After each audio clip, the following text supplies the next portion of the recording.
जय हिंद friend, CSAT by Gupta sir या YouTube चॅनलवर आपलं स्वागत आहे. मित्रांनो, आपण आगामी राज्यसेवा गट बच्या परीक्षेसाठी जी 200 प्रश्नांची मालिका सुरू केली आहे त्यामधलं आजचं आपलं हे दुसरं व्हिडिओ लेक्चर. तर मित्रांनो, सुरू करूया सर्वात पहिल्या प्रश्नापासून. अमरावती ते नागपूर हे अंतर 150 किलोमीटर आहे.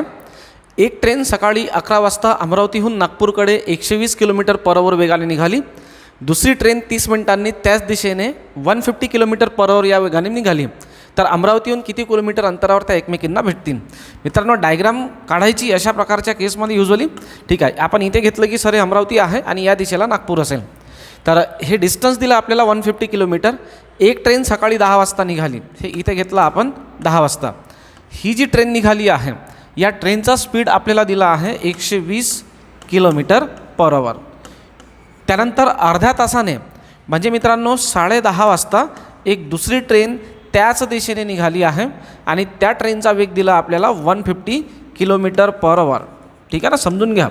ठीक आहे, 2-3 सिच्युएशन राहतात. एका सिच्युएशनमध्ये दोन्ही ट्रेन एकमेकींच्या दिशेने धावतात आणि याच सिच्युएशनमध्ये मात्र दोन्ही ट्रेन एकाच दिशेने धावत आहेत. याला म्हणतात मित्रांनो प्रॉब्लेम ऑफ चेझिंग. जेव्हा दोन ट्रेन एकाच दिशेने धावत असतील, काळजीपूर्वक ऐका, जेव्हा दोन ट्रेन एकाच दिशेने धावत असतील तेव्हा त्यांचा सापेक्ष वेग हा त्यांच्या वेगाच्या वजाबाकी एवढा असतो. ठीक आहे ना, म्हणजे हे 120च्या किलोमीटरने जाते, हे 150च्या किलोमीटरने जाते. याच्या 120ला याचा 120 कटला आणि ॲक्च्युअल जे चेझिंग आहे मित्रांनो ते कितीच्या स्पीडने सुरू आहे, 30च्या स्पीडने सुरू आहे असं आपल्याला म्हणता येईल. आता आपल्याला विचारलं आहे दुसरी ट्रेन 30 मिनिटांनी त्या दिशेने 150 किलोमीटर पर आवर या वेगाने निघाली, तर अमरावतीहून किती अंतरावर त्या एकमेकींना भेटतील या पद्धतीचा प्रश्न मित्रांनो या ठिकाणी आपल्याला विचारला आहे. तर काय करूया, सर्वात पहिले टाईम काढायचा आहे म्हणून टाईमचा फॉर्म्युला लिहूया. Time is equal to distance upon speed. ठीक आहे, डिस्टन्स अपॉन स्पीड. पण मित्रांनो स्पीड कसा असेल या ठिकाणी, रिलेटिव्ह म्हणजे सापेक्ष वेग असेल. बरं, आता डिस्टन्स कसं घ्यायचं की सर याच्यात डिस्टन्स तर दिलं नाही आहे, हे 150 घ्यायचं का? नाही, हे 150 नाही घ्यायचं. डिस्टन्स घ्यायचं असेल आपल्याला पहिल्या ट्रेनने किती डिस्टन्स पार केला आहे ते. आता मला सांगा, पहिल्या ट्रेनचा वेग कितीचा आहे, 120चा. दुसरी ट्रेन अर्ध्या तासानंतर सुटली, याचा अर्थ अर्ध्या तासापर्यंत पहिली ट्रेन ही कंटिन्यू चालत होती. त्याच्या अर्ध्या तासानंतर दुसरी ट्रेन निघाली आणि त्या ट्रेनचा पाठलाग करते.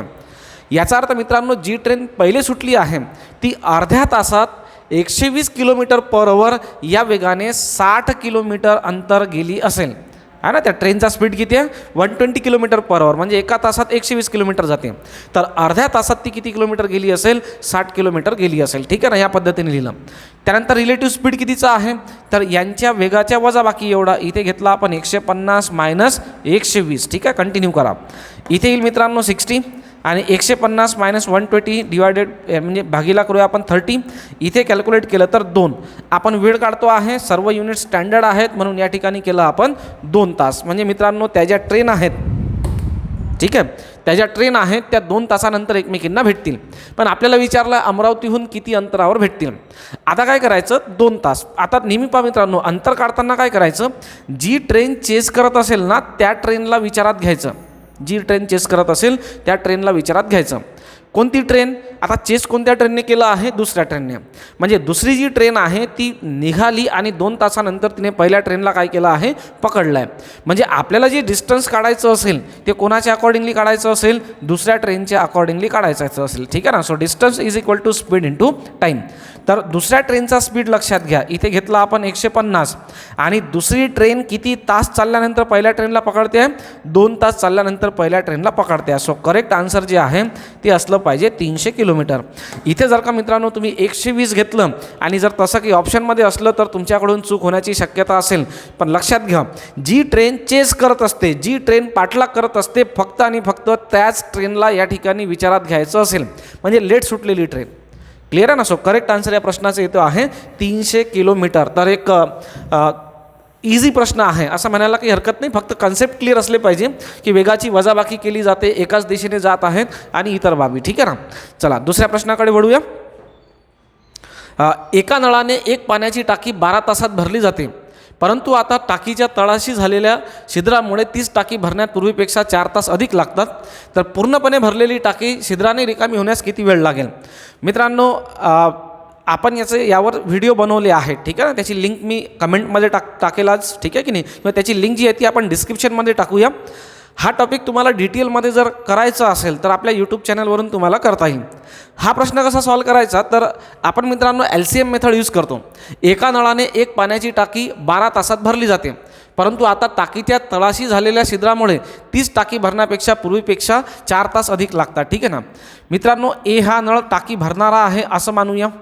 भरणारा जो नळ आहे त्याला आपण प्लस घेत असतो नेहमी. ठीक आहे. आणि जो टाकी खाली करणारा जो नळ आहे त्याला आपण नेहमी काय घेत असतो, मायनस घेत असतो.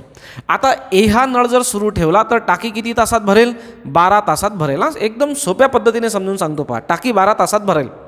आता टाकीच्या तळाशी छिद्र झालं, आपल्याला माहीत नाही.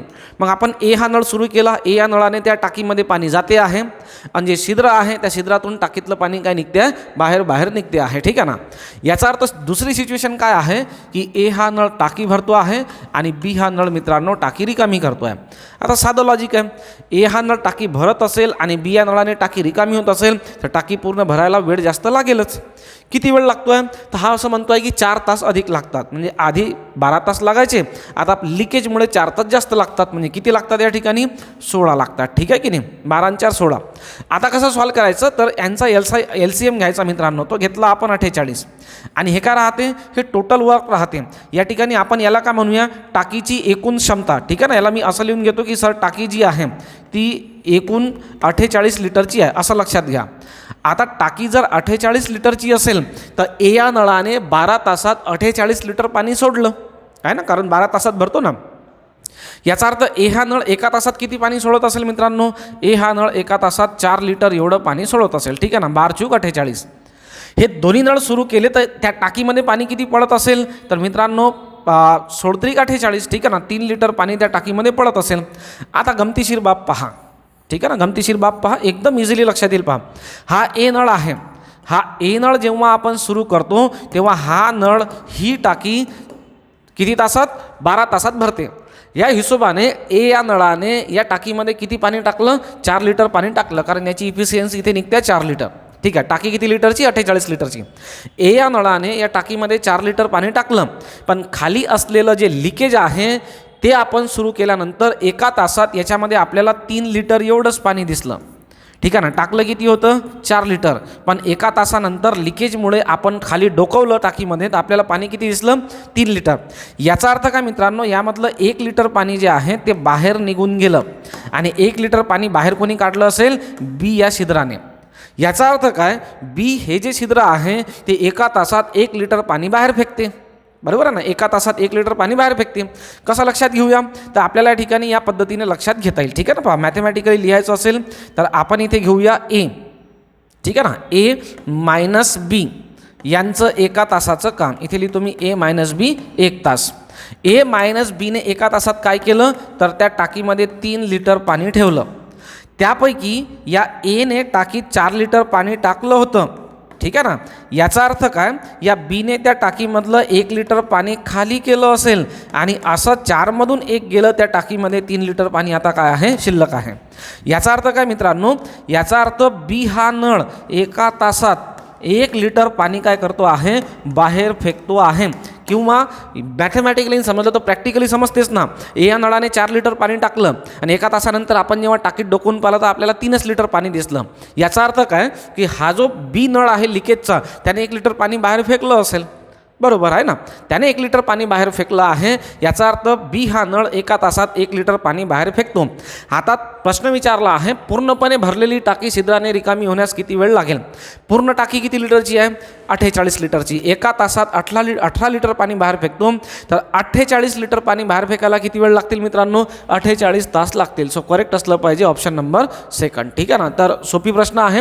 याचे जे व्हिडिओ आहेत नळ व टाकी आणि वर्क अँड टाईमचे, ते व्हिडिओ आपल्याला तुम्हाला आपल्या यूट्यूब चॅनलवर मिळतील. ठीक आहे ना. त्याची लिंक मी डिस्क्रिप्शन बॉक्समध्ये टाकतो आहे. एकदा ते पण बघून घ्यायचे जेणेकरून समजायला सोपी जाईल. आणखीन बघूया मित्रांनो. पुढला प्रश्न आहे, 18 मजूर 140 मीटर लांबीची भिंत 42 दिवसात बांधतात, तर 30 मजूर 100 मीटर लांबीची भिंत किती दिवसात बांधतील.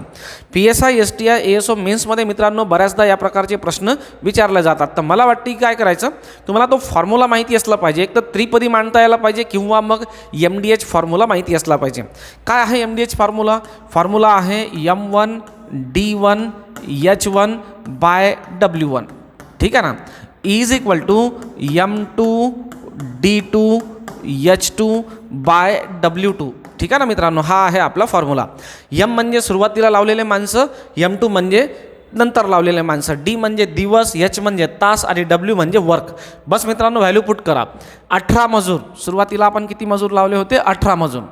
140 मीटर लांबीची भिंत बांधणे म्हणजे मित्रांनो काय झालं? हे वर्क. तर इथे घेतला आपण छेदात 140 मीटर लांबीची भिंत 42 दिवसात बांधतात, म्हणजे हे काय झाली आपली डीची व्हॅल्यू, 42 दिवसात बांधतात. इज इक्वल टू, तर 30 मजुरांची संख्या, दुसऱ्या मजुरांची संख्या 30, किती मीटर लांबीची? 100 मीटर लांबीची भिंत किती दिवसात बांधतील? म्हणजे मित्रांनो आपल्याला या ठिकाणी D2ची व्हॅल्यू जी आहे ती काढायची असेल. क्लिअर आहे ना? काय करता येईल? तर आपण इथे करूया, पहा, 0 आणि 0 कॅन्सल, ठीक आहे ना. पॅरलल भागाकार केला, 0 आणि 0 कॅन्सल, एक वरचा आणि एक खालचा, या पद्धतीने 0 कॅन्सल. 14 × 14, 14 × 2 = 28, 14 × 3 = 42. किती राहिलं मित्रांनो? इथे राहिलं आहे 18 × 3 आणि इथे राहिलं आहे 3 × D2, ठीक आहे. मी भागाकार कोणत्या पद्धतीने करतो आहे ते लक्षात घ्या, किंवा तुम्हाला ज्या पद्धतीने भागाकार येत असेल त्या रेग्युलर मेथडने केलं तरीही चालून जाईल मित्रांनो, काहीच हरकत नाही, ठीक आहे ना.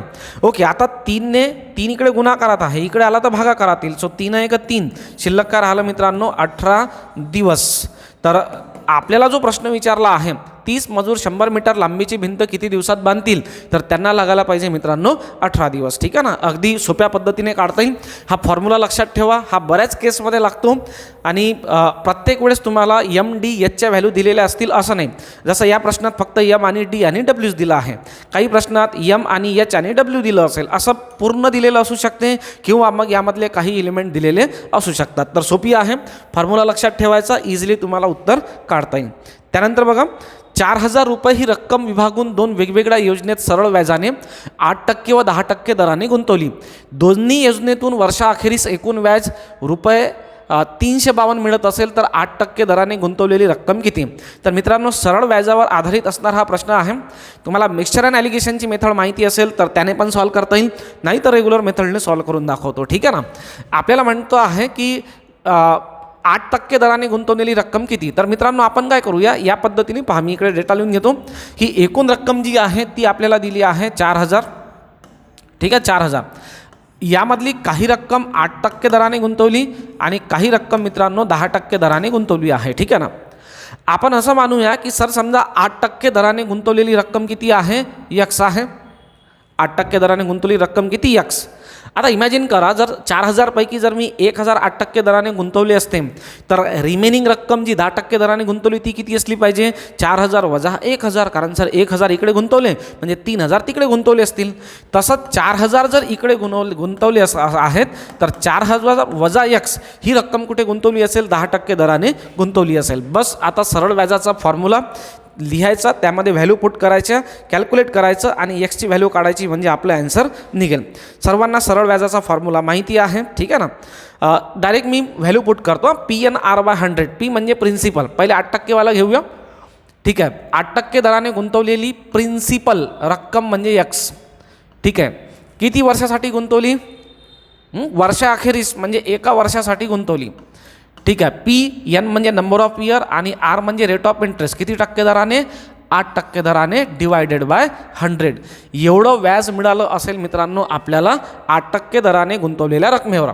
प्लस आता जे दुसरं दिलं आहे 13% दराने, 10% दराने गुंतवली रक्कम ती घेऊया. किती गुंतवली आहे 10% दराने? रक्कम गुंतवली आहे 8000 - X. किती वर्षासाठी? एका वर्षासाठी.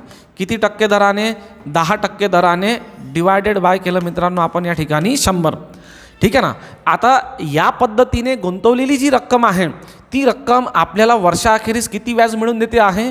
ती देते आहे आपल्याला 352 रुपये एवढं व्याज मिळून देते आहे, ठीक आहे ना. तर इथे एकदम सिंपल इक्वेशन लिहिलं आपण, 8% दराने आपल्याला मिळालेलं व्याज प्लस 10% दराने मिळालेलं व्याज इज इक्वल टू 352 या पद्धतीने मी या ठिकाणी इक्वेशन मांडलं.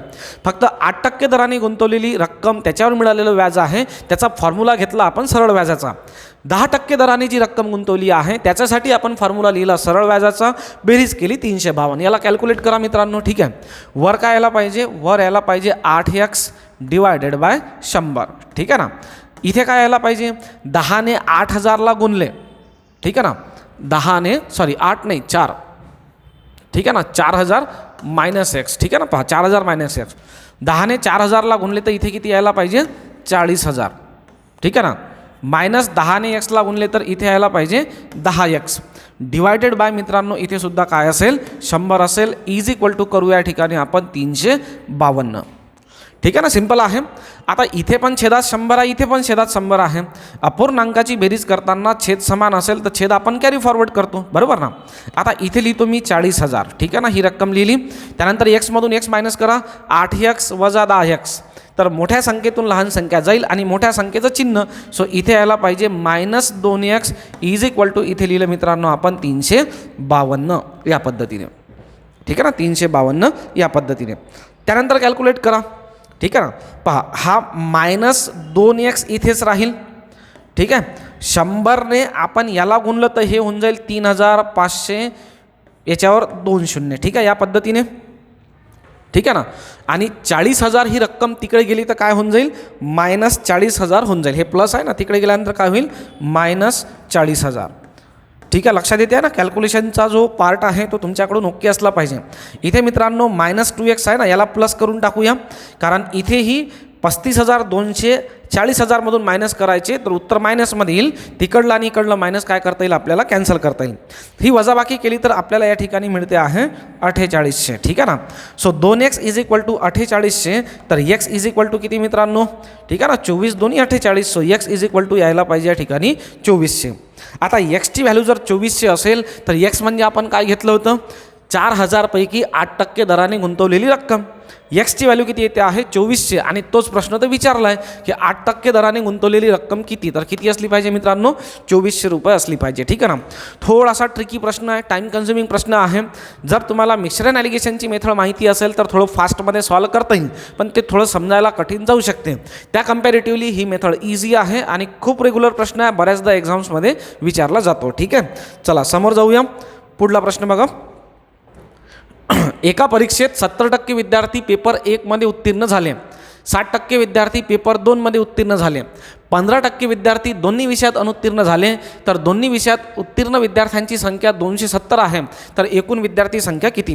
पहा मित्रांनो, वाचताना मी म्हटलं होतं की टेंटेटिव्हली तुम्ही डायग्रॅम लक्षात घ्या. हा व्हेन डायग्रॅमचा प्रश्न आहे. पेपर 1 मध्ये पास झालेले, पेपर 2 मध्ये पास झालेले, आणि यांचा जो इंटरसेक्टिंग पोर्शन असेल तिथे घेऊया आपण दोन्ही विषयात पास झालेले. हां, सिम्पली लक्षात घेऊया. पहा, ठीक आहे, इथे घेतला आपण एक सर्कल पेपर 1चा, इथे घेतला आपण सर्कल पेपर 2चा. आता हे मी म्हणतो आहे की इथे पास झालेले घ्या पेपर 1 मध्ये, इथे घ्या पेपर 2 मध्ये पास झालेले, म्हणजे मधात मिळेल आपल्याला दोन्ही विषयात पास झालेले. ठीक आहे की नाही. पण मित्रांनो, हे असं घ्यायचं की वेगळं घ्यायचं हे कोण ठरवेल, हे ठरवेल हा जो इंटरसेक्टिंग पॉईंट आहे बोथवाला. दोन्ही संदर्भात काय दिलं आहे, तर काय म्हणतो आहे, 15% विद्यार्थी दोन्ही विषयात अनुत्तीर्ण झाले. जर समजा मित्रांनो मी या ठिकाणी 15% घेत असू, तर या ठिकाणी मी घेतलं दोन्ही विषयात अनुत्तीर्ण झालेले, मग मला या ठिकाणी काय घ्यावं लागेल, या ठिकाणी मला घ्यावं लागेल fail in paper first, paper 1 मध्ये फेल झालेले, आणि या सर्कलला मला म्हणावं लागेल fail in paper second, paper 2 मध्ये नापास झालेले. पेपर 1 मध्ये नापास झालेले, पेपर 2 मध्ये नापास झालेले, यांचाच तर इंटरसेक्टिंग पोर्शन काय मिळेल मित्रांनो, दोन्ही विषयात नापास झालेले. बरोबर आहे ना. पण डेटा काय दिला आहे पहा, हा काय म्हणतो आहे, एका परीक्षेत 70% विद्यार्थी पेपर 1 मध्ये उत्तीर्ण झालेले, आपल्याला पाहिजे फेल झालेले, आणि याने दिला उत्तीर्ण झालेले. मग इझिली लक्षात येईल ना. पहा, 70% विद्यार्थी उत्तीर्ण झाले, याचा अर्थ फेल किती झाले असतील मग, 100 पैकी 70, टक्केवारीच्या केसमध्ये 100 घेऊ ना आपण. 70% उत्तीर्ण झाले म्हणजे 30% काय झाले असतील, फेल झाले असतील. म्हणून या ठिकाणी लिहा 30%, 30%. दुसरा चेक करा, 60% विद्यार्थी पेपर 2 मध्ये उत्तीर्ण झाले, म्हणजे फेल किती झाले असतील मित्रांनो या ठिकाणी 40%. बस ॲडजस्टमेंट करा. ठीक आहे ना. आता 30 पैकी 15, म्हणजे हा जो पेपर फर्स्टचा सर्कल आहे, या सर्कलमध्ये टोटल नंबर आपल्याला 30 दिसले पाहिजे, ठीक आहे ना, 30 दिसलं पाहिजे. आता त्या 30पैकी 15 आपण घेतला आहे, याचा अर्थ या ठिकाणी 15 असलं पाहिजे. तर 40 घ्यायचं आहे, 15 घेतला आहे, म्हणजे इथे किती असलं पाहिजे, 25 असलं पाहिजे, ठीक आहे ना मित्रांनो. तर या पद्धतीने आपण या ठिकाणी काय केली, डायग्राम काढली. जर मी यांची बेरीज केली तर मला काय मिळेल, फेल इन बोथ सब्जेक्ट, दोन्ही विषयात किंवा नापास झालेले विद्यार्थी मला एकूण या ठिकाणी मिळतील. मग मी यांची बेरीज करतो, ठीक आहे ना. पहा इथे घेऊया फेल, किती टक्के विद्यार्थी फेल झाले. इथे दिला आहे 15, समोर परत 15 आणि त्यासमोर दिला आहे 25. सो 15 आणि 15 30 आणि 25, इथे घेऊया आपण 55% जे विद्यार्थी आहेत, 15 आणि 15 30. ठीक आहे, 30 आणि समोर घेतला आपण 25, म्हणजे जवळपास 55% विद्यार्थी जे आहेत ते काय झाले आहेत, फेल झाले आहेत. बरं, 55% विद्यार्थी फेल झाले तर मग पास किती टक्के झाले हो? 100%पैकी 55% फेल झाले, याचा अर्थ 45% विद्यार्थी काय झाले असतील, या ठिकाणी पास झाले असतील. आता तो असं म्हणतो आहे की पास झालेल्या विद्यार्थ्यांची संख्या किती आहे, 270 आहे. पास झालेल्या विद्यार्थ्यांची संख्या 270. मग आपण असं घेऊ शकतो की नाही, आणि एकूण विद्यार्थी किती. मग मित्रांनो बायनॉमियल मांडा. कसा मांडता येईल पहा, पर्सेंटेजच्या स्वरूपात पास झालेले विद्यार्थी आहेत 45%. पण 45% म्हणजे ॲक्च्युअलमध्ये किती झाले, हे 270 झाले. आता 45% म्हणजे 270, तर 100% म्हणजे किती, कारण एकूण विद्यार्थी संख्या नेहमी किती असेल, 100% असेल. पर्सेंटेजमध्ये जर काही माहीत नसेल, काही अझ्युम करायचं असेल तर नेहमी काय मानायचं मित्रांनो, 100% मानायचं, कारण त्याच्यापेक्षा जास्त कधी नसते. बस इथे आपण काय करतो, यांचा तिरपा गुणाकार करतो आणि एक्सची व्हॅल्यू काढतो. काढूया, पहा एक्स इज इक्वल टू 100ने 270ला गुणलं तर 100 गुणिला 270 आणि भागीला मित्रांनो या ठिकाणी किती, 45, ठीक आहे ना. ओके, काय करता येईल, तर मला असं वाटते की 9ने गुणा, 9 5 45 आणि 9 त्रिक 27, हे झाले 30. 5 1 5, 5 20 100, ठीक आहे ना. आणि 20 त्रिक 60 वर 1 0, किती यायला पाहिजे मित्रांनो, 600. तर वर्गातील एकूण विद्यार्थी संख्या जी आहे ती किती असली पाहिजे, 600 असली पाहिजे. थोडासा ट्रिकी प्रश्न आहे, कारण डेटा व्यवस्थित दिला नाही. आता हा प्रश्न रेझनिंगमध्ये पण मोडतो, व्हेन डायग्राममध्ये, आणि पर्सेंटेज दिला आहे म्हणून पर्सेंटेजमध्येही याचा आपण निश्चितच विचार करू शकतो, ठीक आहे ना. तर मित्रांनो थोडेसे आज कठीण प्रश्न आपल्याला घ्यायचे असतील. पहिला जो व्हिडिओ आहे त्याच्यामध्ये आपण सिंपल ग्रुप बी प्रिलिमचे प्रश्न पाहिले. आज आपण PSI STI ASO मेन्स आणि राज्यसेवा या लेवलला थोडंसं टच करणार आहे, ठीक आहे ना. चला ठीक आहे, समोर पहा आणखीन एक प्रश्न घेऊया. आणि काही क्युरी जर तुम्हाला असेल, काही लक्षात येत नसेल तर मित्रांनो निश्चित कमेंटमध्ये मला सजेस्ट करा. आपल्याला म्हणतो आहे 6 पुरुष व 5 महिला यांच्यामधून 6 सदस्यीय समिती निवडायची आहे. समितीत महिला व पुरुषांची संख्या समान असेल अशी समिती किती प्रकारे निवडता येईल. मित्रांनो परम्युटेशन आणि कॉम्बिनेशन हा टॉपिक तुम्हाला माहिती असेल. त्यामध्ये हा जो प्रश्न आहे हा प्रश्न बिलॉंग करतो आहे कॉम्बिनेशनमध्ये. कॉम्बिनेशन म्हणजे काय, ओळखायचं कसं, तर जिथेही निवडा, निवड करा या स्वरूपाचं काही दिलं असेल त्या ठिकाणी समजून घ्यायचं की प्रश्न कशाचा असेल, कॉम्बिनेशनचा असेल. तर मित्रांनो हा जो प्रश्न हा आहे कॉम्बिनेशनचा. कॉम्बिनेशनच्या प्रश्नामध्ये नेहमी उत्तर काढत असताना सर्वात पहिली लाईन लिहायची, रिक्वायर्ड कॉम्बिनेशन. आपल्याला कोणतं कॉम्बिनेशन पाहिजे, कोणतं कॉम्बिनेशन पाहिजे मित्रांनो, 6 सदस्यीय समिती निवडायची आहे. समितीत महिला व पुरुषांची संख्या समान असेल. याचा अर्थ समितीमध्ये 3 महिला असल्या पाहिजे आणि 3 पुरुष असले पाहिजे, समान संख्या, ठीक आहे ना. म्हणजे 3 आणि 3 6 जण झाले, समान संख्या झाल्या. आता महिला कशा निवडायच्या, तर एकूण महिला बघा किती आहेत, 5. 5 मधून 3 महिला मित्रांनो आपल्याला 5C3 या पद्धतीने निवडता येतील. अँडचा अर्थ होतो या परम्युटेशन कॉम्बिनेशन प्रोबॅबिलिटीमध्ये गुणाकार, म्हणून गुणाकार. 3 पुरुष, एकूण पुरुष 6 आहेत. 6 पैकी 3 पुरुष मित्रांनो 6C3 या पद्धतीने आपल्याला निवडता येतील. बस आता जर तुम्हाला कॉम्बिनेशनचा फॉर्म्युला वगैरे माहिती असेल तर अप्लाय करून तुम्हाला उत्तर काढता येईल, किंवा मी सांगतो पहा, ठीक आहे ना. एकदा कॉम्बिनेशनचा फॉर्म्युला पाहूया. फॉर्म्युला आहे NCR is equal to N factorial upon R factorial into N minus R factorial. Factorial म्हणजे काय मित्रांनो, समजा 5 फॅक्टोरियल मी दिलं असेल तर याचा अर्थ 5 गुणिला 4 गुणिला 3 गुणिला 2 गुणिला 1. जे काही फॅक्टोरियल दिलं असेल तिथून उतरत्या क्रमाने संख्या 1 पर्यंत लिहायच्या आणि गुणाकार करायचा. जसं 7 फॅक्टोरियल म्हणजे 7 गुणिला 6 गुणिला 5 गुणिला 4 गुणिला 1 पर्यंत असा गुणाकार करायचा, ठीक आहे ना. आता पहा N म्हणजे काय मित्रांनो, जसं या केसमध्ये N म्हणजे डोक्यावरची संख्या, इथे डोक्यावर काय आहे 5. R म्हणजे खालची संख्या, खाली किती आहे 3. बस व्हॅल्यू पुट करतो पहा मी. N फॅक्टोरियल म्हणजे 5 फॅक्टोरियल, आर फॅक्टोरियल म्हणजे 3 फॅक्टोरियल आणि एन मायनस आर म्हणजे 5 वजा 3 म्हणजे 2 फॅक्टोरियल. ठीक आहे ना. त्यानंतर इंटू एन फॅक्टोरियल म्हणजे 6 फॅक्टोरियल, आर फॅक्टोरियल म्हणजे 3 फॅक्टोरियल आणि एन मायनस आर म्हणजे 6 वजा 3 म्हणजे 3 फॅक्टोरियल. ठीक आहे ना. कॅल्क्युलेट करा मित्रांनो. याला लिहितो मी 5 गुणिला 4 गुणिला 3 फॅक्टोरियल. ही ॲडजस्टमेंट आहे. काय ॲडजस्टमेंट केली मी, कारण खालीसुद्धा मला 3 फॅक्टोरियल दिसते आहे ना. आणि 2 फॅक्टोरियल म्हणजे 2 गुणिला 1 म्हणजे 2. हे 3 फॅक्टोरियल आणि हे 3 फॅक्टोरियल कॅन्सल. बे एक बे, बे दोन्ही 4. इथे उत्तर येते आहे मित्रांनो 10. ठीक आहे ना. आता याला सॉल्व करूया. 6 फॅक्टोरियलला मी असं लिहितो 6 गुणिला 5 गुणिला 4 गुणिला 3 फॅक्टोरियल ॲडजस्टमेंट. काय ॲडजस्ट केलं, कारण खालचा एक 3 फॅक्टोरियल आणि वरचा एक 3 फॅक्टोरियल कॅन्सल. या 3 फॅक्टोरियलचा अर्थ काय होईल, 3 गुणिला 2 गुणिला 1. एक सहसा आपण लिहित नाही म्हणून तो आपण सोडला. 3 1 3, 3 2 6. ठीक आहे ना. आणि बे कॅन्सल. इथे येत्या मित्रांनो 5 चूक 20. तर आपलं फायनल आन्सर यायला पाहिजे 10 गुणिला 20 आणि 10 गुणिला 20 म्हणजे मित्रांनो किती, 200. सो या प्रश्नाचं करेक्ट आन्सर असलं पाहिजे 200. परम्युटेशन कॉम्बिनेशन मित्रांनो एक मोस्ट प्रॉमिनंट टॉपिक आहे.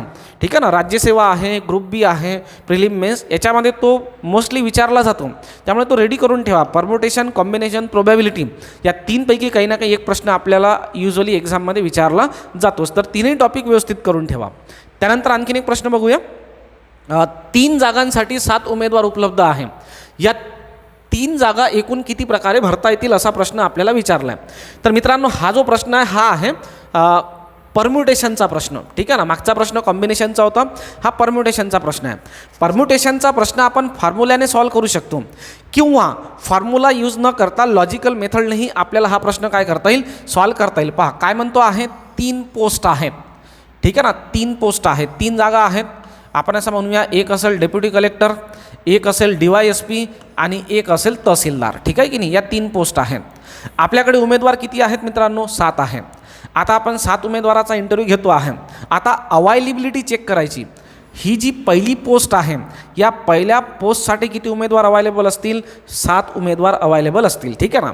ही जी दुसरी पोस्ट आहे, सर्वात सोपी मेथड आहे मित्रांनो ही जी दुसरी पोस्ट आहे, या दुसऱ्या पोस्टसाठी किती उमेदवार अवायलेबल असतील, 6 उमेदवार अवायलेबल असतील. कारण काय, 7 पैकी एक जण इथे प्लेस झाला असेल, मग 7 मधून एक गेला, इथे किती राहिले, फक्त 6. आता या पोस्टसाठी किती जण अवेलेबल असतील, 5च असतील. कारण 6 मधला एकाने ही पोस्ट घेतली असेल, मग 5 जण शिल्लक राहिले. बस मित्रांनो काय करायचं असेल, यांचा गुणाकार करायचा असेल. 5 × 30 आणि 30 गुणिला 7, 7 × 21 म्हणजे 210. म्हणजे या ज्या पोस्ट आहेत मित्रांनो 3 वेगवेगळ्या, ते 7 जण 210 वेगवेगळ्या प्रकारे भरू शकतात. आता नेमकं याला काय म्हणायचं आहे ते समजून सांगतो. पहा. ठीक आहे की नाही. म्हणजे प्रॅक्टिकली समजून सांगतो. 7 जण घेऊन टाकूया आपण, ABCDEF आणि G हे 7 जण आहेत. पहिलं कॉम्बिनेशन की सर याला आपण काय दिलं, डेप्युटी कलेक्टर दिलं, याला DYSP दिलं, याला तहसीलदार दिलं. किंवा दुसरा कॉम्बिनेशन, याला डेप्युटी कलेक्टर दिलं, याला DYSP दिलं, याला तहसीलदार दिलं. ठीक आहे ना. असे मित्रांनो जर आपण कॉम्बिनेशन बनवत गेलो तर किती कॉम्बिनेशन बनतील या ठिकाणी, 210 कॉम्बिनेशन बनतील असा हा प्रश्न म्हणतो आहे. ठीक आहे ना. तुम्ही परम्युटेशनच्या फॉर्म्युल्याने सॉल्व करू शकता, पण माझा सल्ला असेल की परम्युटेशनचा प्रश्न जर आला तर मित्रांनो लॉजिकली सॉल्व करा. सोपी मेथड आहे ना, तर इझिली करता येईल. आणखीन बघूया एक प्रश्न. ठीक आहे. वार्षिक परीक्षेत मिळालेल्या गुणानुसार विद्यार्थ्यांना एका रांगेत उभे करण्यात आले. ठीक आहे ना. रांगेतील क्रम काढणे याच्याशी संबंधित हा प्रश्न आहे. या रांगेत ललितचा क्रमांक सुरुवातीपासून 25वा आहे. रियाला ललितपेक्षा जास्त गुण आहेत, जी ललित त्या 5 क्रमांक समोर आहे. रियाचा शेवटून क्रमांक 30वा असेल तर एकूण विद्यार्थ्यांची संख्या किती. तर मित्रांनो सिंपल आहे, एक डायग्राम काढून घ्यायची. माझा सल्ला असेल नेहमी की रँकिंगशी संबंधित जेव्हाही प्रश्न परीक्षेत येतो तेव्हा त्याची डायग्राम काढायची. कारण मित्रांनो डायग्राम काढलं ना तर खूप सारे उपाय सुचतात की सर असं करायला पाहिजे, तसं करायला पाहिजे, हे ॲड करा, ते मायनस करा, खूप सारे उपाय सुचतील. पण डायग्राम व्यवस्थित काढायला शिका. ठीक आहे ना. काय म्हणतोय, वार्षिक परीक्षेत मिळालेल्या गुणानुसार. आता गुणानुसार म्हणजे काय, सर्वात जास्त गुण मिळवणारा विद्यार्थी वर, त्यापेक्षा कमी गुण मिळवणारा खाली, त्यापेक्षा खाली, खाली अँड सो ऑन. या पद्धतीने सर्वांना काय करावं लागलं असेल, अरेंज करावं लागलं असेल. ठीक आहे. ललितचा क्रमांक सुरुवातीपासून 25वा आहे. ठीक आहे. ही झाली सुरुवात आणि सुरुवातीपासून हा झाला मित्रांनो 25वा क्रमांक. या क्रमांकावर असणारा व्यक्ती कोण आहे, ललित आहे. इथपर्यंत बरोबर. डायग्राम समजून घ्या. ॲरो वगैरे पहा कसे देतो आहे मी. रियाला ललितपेक्षा जास्त गुण आहे, जी ललितच्या 5 क्रमांक समोर आहे. बरेच विद्यार्थी काय करतात, 5 क्रमांक समोर असं घेतात, सर हे 25 आहे ना, 5 क्रमांक समोर. अरे पण लक्षात घ्या की तिला जास्त मार्क्स आहेत. जास्त गुण मिळवणारा व्यक्ती वर असला पाहिजे की खाली, तो रांगेमध्ये वर असला पाहिजे. आणि किती क्रमांक समोर आहे, 5 क्रमांक समोर आहे, म्हणजे रिया इथे असली पाहिजे. सो 25 पासून 5ने मागे जा, म्हणजे रियाचा सुरुवातीपासूनचा क्रमांक कितवा मिळेल मित्रांनो, आपल्याला 20वा मिळेल. ही व्यक्ती या ठिकाणी लिहिली मी, रिया. बरं, रियाला ललितपेक्षा जास्त गुण आहेत, ती ललितच्या 5 क्रमांक समोर आहे. रियाचा शेवटून क्रमांक 30वा आहे. ठीक आहे, रियाचा सुरुवातीपासून क्रमांक मित्रांनो 20वा येतो आहे आणि रियाचा शेवटून क्रमांक कितवा येतो आहे, 30वा येतो आहे. तर एकूण विद्यार्थ्यांची संख्या किती, मग सिच्युएशन अशी झाली ना, पहा, रियाचा सुरुवातीपासून क्रमांक 20 आणि रियाचा शेवटून क्रमांक 30, तर एकूण विद्यार्थी किती हे काढता येईल की नाही. काय करू आपण, इथे आपण असं लिहून घेऊया, total student is equal to, एकूण विद्यार्थी इज इक्वल टू, सुरुवातीपासूनचा क्रमांक 20 आहे म्हणून 20 घेतला आपण, तिचा शेवटून क्रमांक 30 आहे म्हणून 30 घेतलं. आता याची बेरीज करून मित्रांनो जर आपण 50 काढलं तर ते ऑप्शनमध्ये आपल्याला नाही दिसत आणि याचा अर्थ ते चुकीचं आहे. बरं सर, यामध्ये काय चुकते आहे, तर एक टेक्निकल बाब समजून घ्या. जेव्हा मी असं म्हणतो आहे की रियाचा क्रमांक सुरुवातीपासून 20वा आहे, किंवा रियाच्या ठिकाणी तुम्ही स्वतःला ठेवा, तुमचा क्रमांक सुरुवातीपासून 30वा आहे, तर त्या 30मध्ये तुम्ही मोजल्या गेले, तर रियाचा क्रमांक सुरुवातीपासून 20वा आहे, या 20मध्ये पण रिया आहे. रियाचा क्रमांक शेवटून 30वा आहे, या 30मध्ये रिया आहे. म्हणजे मित्रांनो रिया या ठिकाणी आपण 2 वेळा मोजली, एक वेळा तिला मायनस करा, हे मायनस केले. ठीक आहे ना. सो 30 आणि 20 50 वजा 1 म्हणजे किती, 49. सो करेक्ट आन्सर असेल या प्रश्नाचं ऑप्शन नंबर ए. मित्रांनो या पद्धतीने हा प्रश्न इझिली सॉल्व करता येईल. फक्त इथे गडबड नको व्हायला. ठीक आहे, समोर आहे म्हणजे नेमका 25 आणि 5 30 घ्यायचं की 20 घ्यायचं, यामध्ये गडबड होता कामा नाही. आणखीन एक प्रश्न बघा, काही आतंकवादी पोलिसांच्या ताब्यात आहे. चौकशीच्या वेळी फक्त एक जण खरे बोलत होता आणि इतर दोघांपैकी प्रत्येकजण एकदा खरे आणि एकदा खोटे बोलत होता. मित्रांनो नेहमी लक्षात घ्या, जेव्हाही तुम्ही खरे खोटे बोलणारा हा प्रश्न सॉल्व कराल बायनरी लॉजिकचा, तेव्हा फॉर्मॅट पहिले आखून घ्यायचा. काय म्हणतोय, एक जण नेहमी खरे बोलत होता आणि एक जण एकदा खरे खोटे बोलत होता. म्हणजे काय मित्रांनो, आपण या ठिकाणी जोही फॉर्मॅट काढतो आहे, जेही व्यक्ती आपल्याला दिले आहेत त्यापैकी कोणत्या तरी दोघांसमोर राईट क्लिक असले पाहिजे, दोन्ही राईट, कारण नेहमी खरे बोलणारा. इतरांसमोर राईट रॉंग या पद्धतीने असले पाहिजे. आपल्याला विचारलं आहे तर शस्त्रसाठा कोणी गोळा केला. ठीक आहे ना, शस्त्रसाठा कोणी गोळा केला. आता मित्रांनो नेहमी मेजॉरिटी पाहायची. सॉल्व करण्याची सर्वात सोपी पद्धत, नेहमी मेजॉरिटी पाहायची आणि ती मेजॉरिटी करेक्ट आहे असं मानून उदाहरणाला सुरुवात करायची. काय म्हणतो आहे, शस्त्रसाठा कोणी गोळा केला. मग आता आपण इथे लक्षात घेऊया, वाचल्यानंतर असं लक्षात येते आहे सर बीने शस्त्रसाठा गोळा केला. इथे वाचल्यानंतर लक्षात येते आहे मी शस्त्रसाठा गोळा केला, मी म्हणजे कोणी, बीने. ठीक आहे, आणि म्हणजे मॅक्झिमम लोक जे आहेत ते बीने शस्त्रसाठा गोळा केला याविषयी बोलत आहेत. ठीक आहे ना. आता पहा मित्रांनो, आपल्याला 3 जण दिले आहेत आणि 3 काम दिले आहेत. जसं सीने बॉर्डर पार करून दिली, म्हणजे एक काम काय आहे, आपल्याला एक काम दिलं, आपल्याला बॉर्डर पार कोणी करून दिली ते काढायचं आहे. ठीक आहे ना. दुसरं, बीने शस्त्रसाठा गोळा केला, म्हणजे एक काढायचं आपल्याला, शस्त्रसाठा कोणी गोळा केला, दुसरं काम. आणि तिसरं काम दिलं आहे नकाशा तयार केला. ठीक आहे ना, इथे लिहिलं आपण नकाशा. आपण टेंटेटिव्हली म्हणू शकतो की सर 3 जण आहेत, 3 लोक आहेत आणि 3 काम आहेत, तर एकाने एक काम केलं असेल. ठीक आहे ना. आता पहा मित्रांनो, सुरुवात कुठून करायची, तर जोही व्यक्ती म्हणजे शस्त्रसाठा गोळा कोणी केला या संदर्भात ज्या व्यक्तीविषयी मेजॉरिटीली बोललं जात असेल त्याला सत्य मानून काय करायची, सुरुवात करायची. आपण जर पाहिलं तर बीने शस्त्रसाठा गोळा केला इथं असं म्हणतोय, याला करेक्ट घेऊया. बी म्हणतोय मी शस्त्रसाठा गोळा केला, याला पण करेक्ट घेऊया. म्हणजे मित्रांनो आपण असं मानून चालतो आहे की सर शस्त्रसाठा गोळा करणारी व्यक्ती कोण आहे, बी आहे. आता बघा मित्रांनो, जर बी शस्त्रसाठा गोळा करत असेल तर बीने बॉर्डर पार करून दिली, हे या ठिकाणी काय असेल, चुकीचं असेल. कारण बीचं काम कोणतं आहे, शस्त्रसाठा गोळा करणे. बॉर्डर इतर कोणी पार करून दिली असेल. बरं, आता बोर्डवर पहा, आपल्याला 2 राईट पाहिजे आहेत, या ठिकाणी येऊ शकतात, या ठिकाणी येऊ शकतात. पण मित्रांनो 2 राईट या ठिकाणी येऊ शकतात का, पॉसिबलच नाही आहे ना, कारण 2 राईट इथे रॉंग आहे ना, म्हणून 2 राईट येण्याची शक्यताच नाही. सो आपण काय करूया, 1 रॉंग आणि 1 राईट घेऊन टाकूया. ठीक आहे ना, कारण दुसरा तो उपाय नाही. 2 रॉंग घेता का, नाही, कारण 2 रॉंग आपल्या फॉर्मॅटमध्येच नाही. तर आपल्याला एक रॉंग सापडलं तर दुसरं काही करून राईट घ्यावंच लागेल. जर आपण दुसरं राईट घेतलं तर सी म्हणतो आहे मी नकाशा तयार केला, हे काय ठरते? खरं ठरते. याचा अर्थ नकाशा तयार करणारा व्यक्ती कोण? सी. मग शिल्लक कोण राहिला मित्रांनो? ए. त्याने काय केलं असेल? त्याने बॉर्डर पार करून दिली असेल, आहे ना? चेक करून पहा. मी नकाशा तयार केला, त्यानंतर एने बॉर्डर आता जर सीने नकाशा तयार केला हे करेक्ट असेल तर ए जो म्हणतो आहे सीने बॉर्डर पार करून दिली, या ठिकाणी एचं हे वाक्य काय ठरते? खोटं ठरते. ठीक आहे ना, कारण एने बॉर्डर नाही पार करून दिली, एने काय बनवला आहे? नकाशा बनवला आहे, म्हणून त्याचं ते वाक्य काय ठरते आहे? खोटं ठरते. आता पहा फॉर्मॅट पहा. एक रॉंग एक राईट पाहिजे होतं ते सापडलं, एक राईट एक रॉंग पाहिजे होतं ते सापडलं.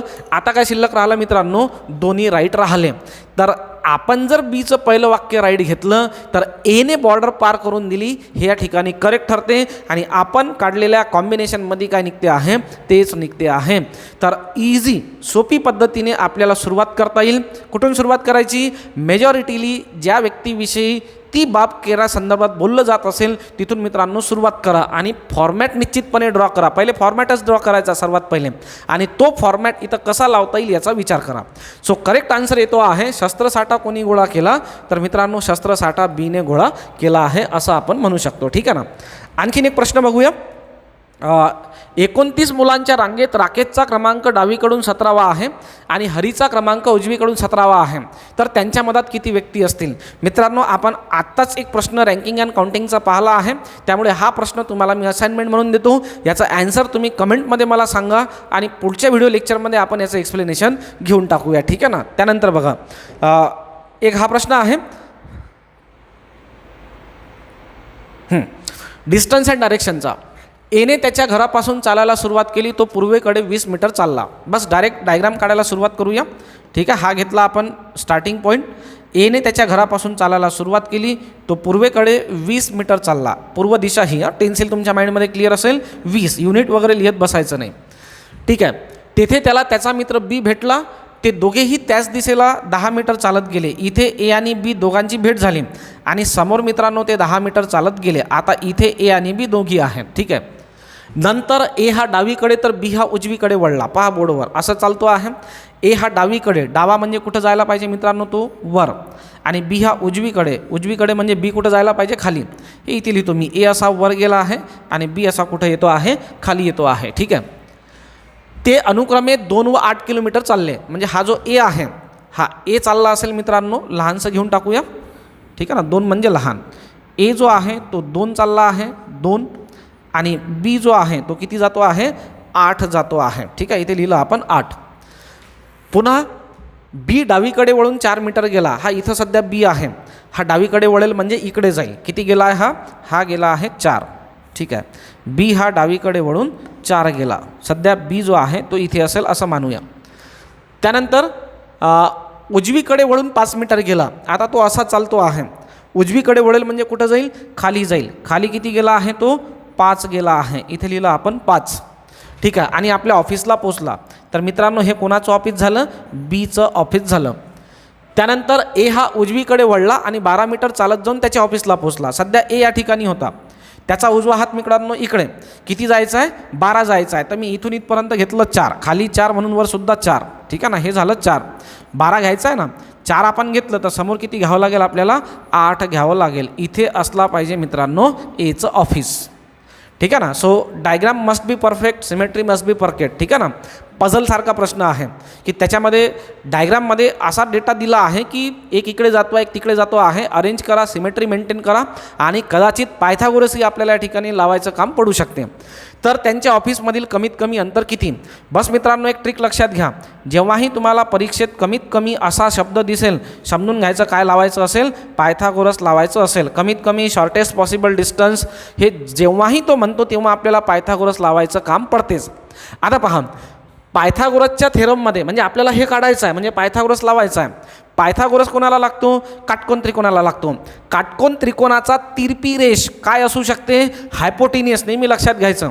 जेव्हाही तुम्हाला तिरपी रेष दिसेल समजून घ्यायचं की हा काटकोन त्रिकोणाचा काय आहे?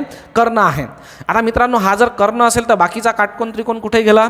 तर आपण या पद्धतीने कन्स्ट्रक्ट करू शकतो. ठीक आहे ना. आपल्याला हे काढायचं आहे कर्ण काढायचा म्हणजे बाकीच्या 2 बाजू माहिती असल्या पाहिजे. ही बाजू मित्रांनो 8 आहे हे कन्फर्म. ही बाजू किती असली पाहिजे, इथून इथपर्यंत 2 आणि खाली 8 हे असली पाहिजे या ठिकाणी 10 आणि 10 पासून खाली किती आहे 5 म्हणजे 15. चला पहा मित्रांनो, आपण पायथागोरस थेरम लावूया. कर्णाचा वर्ग इज इक्वल टू एक बाजू किती आहे मित्रांनो 8 म्हणजे इथे घेतला आपण 8चा वर्ग आहे ना, अधिक दुसरी बाजू किती मित्रांनो, इथून इथपर्यंत 10 आणि खाली 5 म्हणजे किती झाले हे 15. 15चा वर्ग. 8चा वर्ग येतो आहे मित्रांनो 64. 15चा वर्ग येतो आहे 225. कॅल्क्युलेट करा. इथे घेतलं तर 5 आणि 4 9, 6 आणि 2 8 आणि हे ते आहे 289. परत पहा 5 आणि 4 9, 6 आणि 2 8. बस याचं काय करायचं असेल, वर्गमूळ काढायचं असेल आणि याचं वर्गमूळ काढलं तर आपल्याला करेक्ट आन्सर मिळते आहे 17. ठीक आहे ना. तर सोपी आहे. बस मित्रांनो, तुम्हाला ना 2-3 बाबीवर लक्ष द्यायचं. डिस्टन्स अँड डायरेक्शनमध्ये डायग्राम करेक्ट असली पाहिजे, सिमेट्री मॅनेज करायची आणि पायथागोरसचं थेरम तुम्हाला व्यवस्थित लावता यायला पाहिजे. बस या 2-3 बाबी मॅनेज केल्या की प्रश्नाचं उत्तर परफेक्टली काढताच येईल. आणखीन एक प्रश्न बघूया. हा प्रश्न पहा, रेग्युलर आहे. बऱ्याचदा मागच्या वर्षी आयोगाने पण यावर प्रश्न सेट केलेला होता आणि येणारी जी राज्यसेवा किंवा ग्रुप बी किंवा PSI ST ASO मेन्स आहे त्यामध्ये हा एक प्रश्न आपण आपल्याकडून रेडी करून ठेवूया. ठीक आहे. पी कॉपीराईट क्यू म्हणजे पी हा क्यूपेक्षा मोठा नाही. मोठा नाही म्हणजे मित्रांनो काय असेल, एक तर लहान असेल किंवा इक्वल असेल. मी मागच्या जो व्हिडिओ लेक्चर आहे त्यामध्ये तुम्हाला ही बाब क्लिअर केली आहे की हे काढायचं कसं. परत सांगतो पहा, मोठा नाही बस असं लॉजिकली लक्षात घ्यायचं. माझ्यापेक्षा मोठा नाही तर एक तर माझ्या एवढाच असेल किंवा माझ्यापेक्षा लहान असेल. माझ्या एवढा किंवा माझ्यापेक्षा लहान म्हणजे less than or equal to. P hash Q म्हणजे मोठा नाही किंवा समानही नाही, मोठाही नाही आणि माझ्या एवढाही नाही म्हणजे काय असलं पाहिजे, लेस दॅन असलं पाहिजे. ठीक आहे ना. किंवा बाजूला आपण लिहून घेऊया या पद्धतीने. ठीक आहे. पहा, कॉपीराईटचा अर्थ आपण काढला आहे लेस दॅन ऑर इक्वल टू. ठीक आहे ना. त्यानंतर हॅजचा अर्थ मित्रांनो आपण काढतो या ठिकाणी मोठा नाही किंवा समान नाही म्हणजे लेस दॅन. त्यानंतर आहे ॲट दी रेटचा अर्थ आहे पी हा क्यूपेक्षा मोठा नाही किंवा लहान नाही. मोठाही नसेल आणि लहानही नसेल तर समान असेल मग. त्यानंतर आहे स्टारचा अर्थ दिला आहे पी हा क्यूपेक्षा लहान नाही किंवा समान नाही, लहानही नाही आणि समानही नाही तर मग मोठा. त्यानंतर दिला आहे डॉलरचा अर्थ आहे लहान नाही म्हणजे मोठा असेल किंवा इक्वल असेल. या पद्धतीने मित्रांनो सुरुवातीला आपण काय केलं, हे जे साईन आहेत त्यांना डिकोड करून टाकलं. हे महत्त्वाचं, इथे चुकू देऊ नका. हे जर चुकलं निघलं तुम्ही किती एक्सपर्ट असले तर तुम्हाला प्रश्नाचं उत्तर जमणार नाही किंवा काढता येणार नाही. ठीक आहे. आता मी याला डिकोड करतो. पहा, इथे दिला आहे बी यस, त्यानंतर ER OB SE ह्या पद्धतीने मित्रांनो आपल्याला स्टेटमेंट दिलं आहे. आता पहा, सर्वात पहिले दिलं आहे ॲट द रेटचा अर्थ आहे इज इक्वल टू, हे मी इथे पुट केलं. त्यानंतर दिलं आहे कॉपीराईटचा अर्थ आपण काढला less than or equal to. त्यानंतर आहे डॉलरचा अर्थ आहे greater than or equal to. त्यानंतर हॅश म्हणजे लेस दॅन. ठीक आहे ना. लगेच काय करूया मित्रांनो, हे जे खाली आपल्याला दिसत आहे यांना पण निष्कर्षांना पण डिकोड करून टाकूया. ठीक आहे ना. ग्रेटर दॅन आणि कॉपीराईट म्हणजे less than or equal to. ठीक आहे. आता हे जे स्टेटमेंट दिसते आहे, स्टेटमेंटवरून निष्कर्ष काढण्यासाठी आपल्याला पहिले स्टेटमेंटला कंटिन्यू करावं लागतं, त्यानंतर चिन्हांच्या दिशा चेक कराव्या लागतात आणि त्यानंतर मग निष्कर्ष. तर मित्रांनो कुठूनही सुरुवात करता येईल, काही हरकत नाही. ठीक आहे ना. इथून सुरुवात करूया. हे घेतलं आपण O is greater than equal to B या पद्धतीने मी घेतलं. आता हा बी आणि हा बी कॉमन आहे म्हणून मी इथे लिहितो बी इज इक्वल टू यस. ठीक आहे ना. हा यस आणि हा यस कॉमन आहे तो S is less than E. त्यानंतर ई आणि आर कॉमन आहे तर E is less than or equal to R. पहा बरं सर्व आले का. O is greater than equal to B म्हणजे हा पॉईंट आला.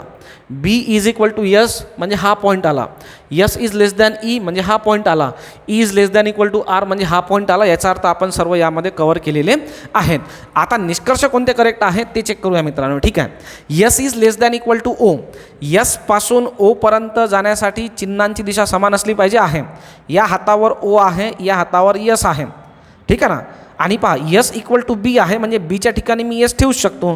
सो हे साईन यायला पाहिजे. हे साईन म्हणजे काय, O is greater than equal to yes. उलटं जर वाचलं तर काय, yes is less than or equal to O. त्यामुळे मित्रांनो पहिलं जे आहे त्या ठिकाणी काय निघते आहे, करेक्ट निघते आहे. R is greater than S हे पण करेक्ट. आर इज डॉमिनंट चिन्ह ग्रेटरचं आहे, greater than S. B is less than R, B is less than, ठीक आहे ना, B is less than R हे सुद्धा मित्रांनो या ठिकाणी करेक्ट आहे. B is greater than E, B is greater than E हे सुद्धा या ठिकाणी करेक्ट आहे. B is greater than E correct कसं पहा, बी इक्वल टू एस आहे म्हणजे बी हाच एस आहे. इथला बी ठेवून मी या ठिकाणी ठेवू शकतो की नाही, म्हणजे काय मिळेल मला, ठीक आहे ना, काय मिळायला पाहिजे, B is less greater than S, ठीक आहे ना, या पद्धतीने. तर आपण जर मित्रांनो या ठिकाणी पाहिलं तर जवळपास सर्व जे आहेत ते ठिकाणी निघत आहेत, करेक्ट निघत आहेत, ठीक आहे. तर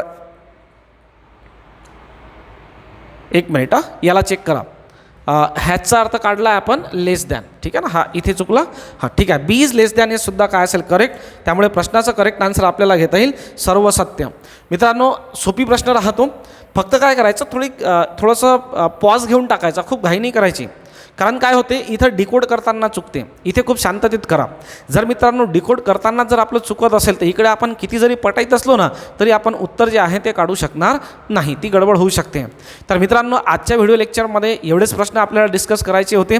पुढल्या व्हिडिओ लेक्चरमध्ये आणखीन काही नवीन प्रश्नासह भेटूया, तोपर्यंत थांबूया. धन्यवाद.